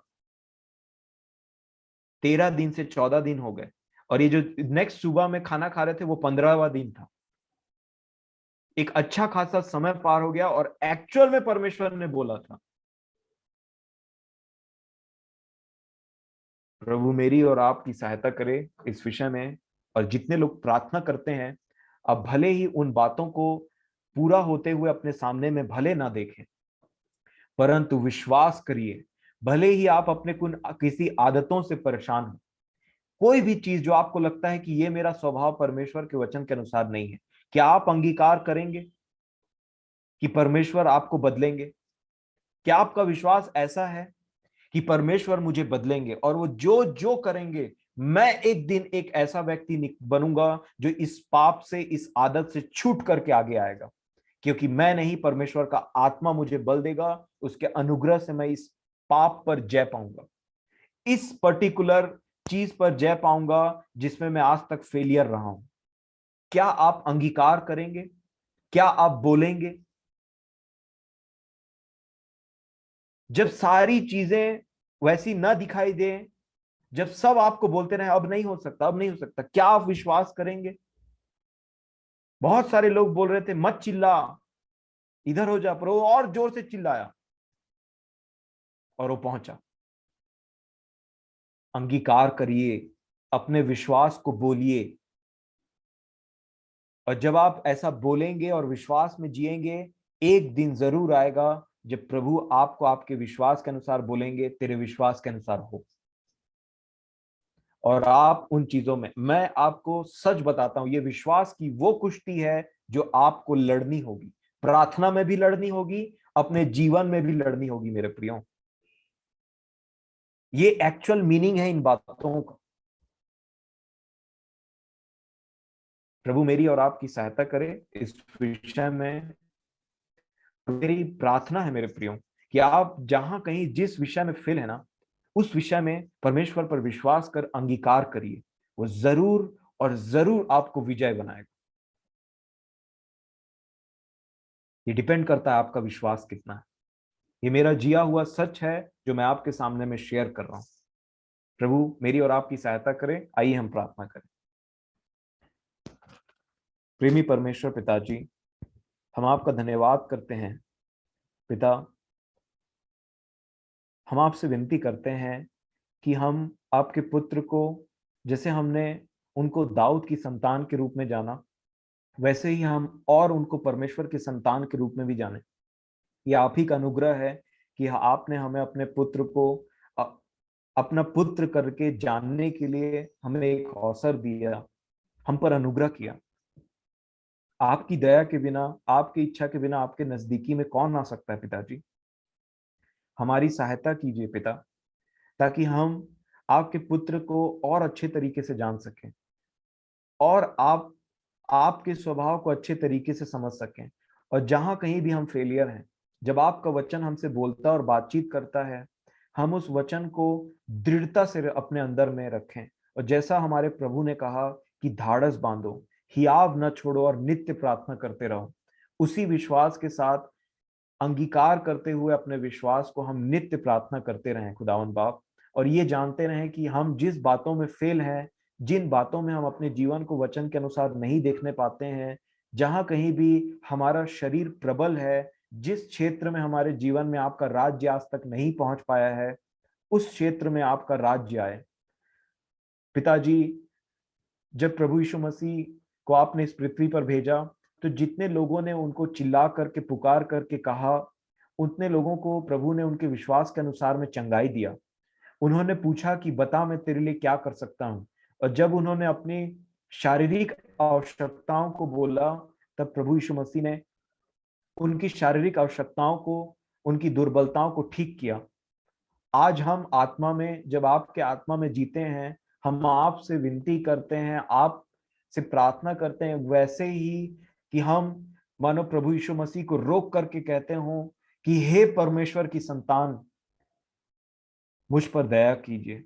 और जब प्रभु हमसे पूछें कि बता मैं तेरे लिए क्या कर सकता हूं, तब हम बोलें कि प्रभु हम अपने जीवन के इस क्षेत्र में, इस पाप में, इस अपराध में या इस गलती को बार बार हो जाता है, हम बहुत ही परेशान हैं इस बातों से, हम पर दया कीजिए।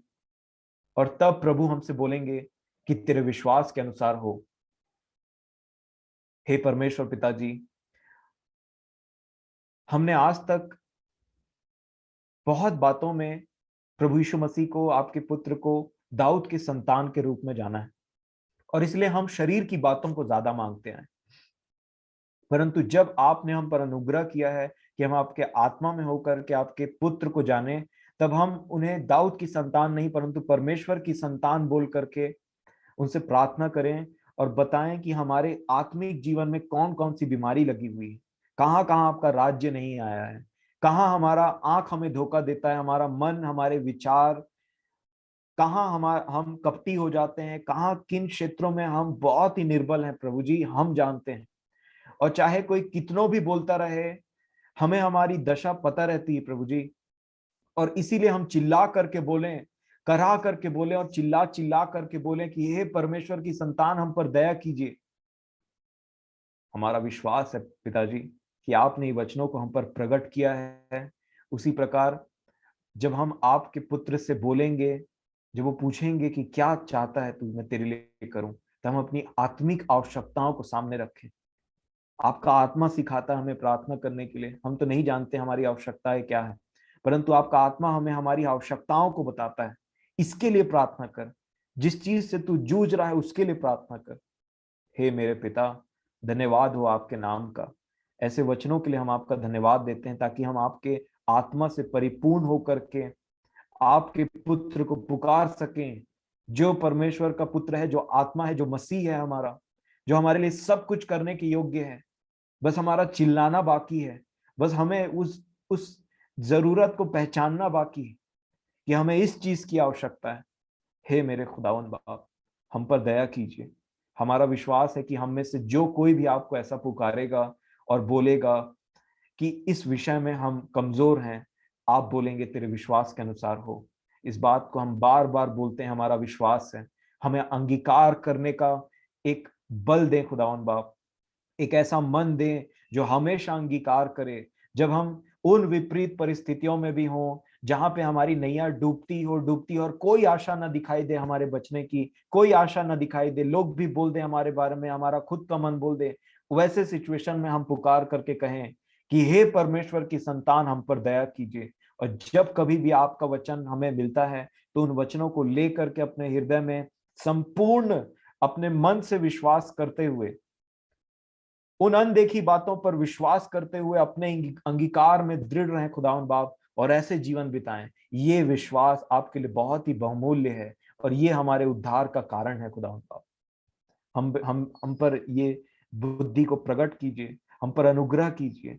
यहाँ पे बैठे और सुनने वाले और जो कोई भी इन बातों को सुनेंगे उन पर अनुग्रह कीजिए कि वो आपको, आपके पुत्र को समझ सकें कि आपने अपने पुत्र को क्यों भेजा, और इस रीति से हम पुत्र हमारे लिए द्वार बनेंगे कि हम आप तक पहुंच सकें, क्योंकि बिना यीशु मसीह के, बिना आपके पुत्र के आप तक कोई नहीं पहुंच सकता। बिना इस बात के जाने कि आपके पुत्र आत्मा में आपके पुत्र हैं, आप पवित्र आत्मा से आपके पुत्र हैं, इस बात को जाने बिना हम हमेशा दाऊद के संतान तक सीमित रह जाएंगे। हम पर अनुग्रह करें खुदावंद बाप, आपने दया किया है, मैं आपके नाम का धन्यवाद देता हूँ। हर एक मेरे प्रियो को बल दीजिए ताकि वो आपसे इस रीति से प्रार्थना कर सके। हमें समझ दें, बुद्धि दे आपका आत्मा कि हमें किन चीजों की जरूरत है और किन चीजों के लिए हम प्रार्थना करें। हम शरीर के लिए जब प्रार्थना करते हैं तो भी आप सुनते हैं, परंतु हमें समझाएं, हमें सिखाएं, हमें बुद्धि दें कि किस प्रकार हमारी आत्मा जो सदैव जीने वाली है वो किस प्रकार इतना इंपॉर्टेंट है, उसका बचना, उसका चंगा रहना, उसका अच्छा रहना। हम पर अनुग्रह करें पिताजी। बड़े विश्वास के साथ विनती प्रभु यीशु मसीह के नाम से मांगता हूं, धन्यवाद देते हुए आप, आमीन।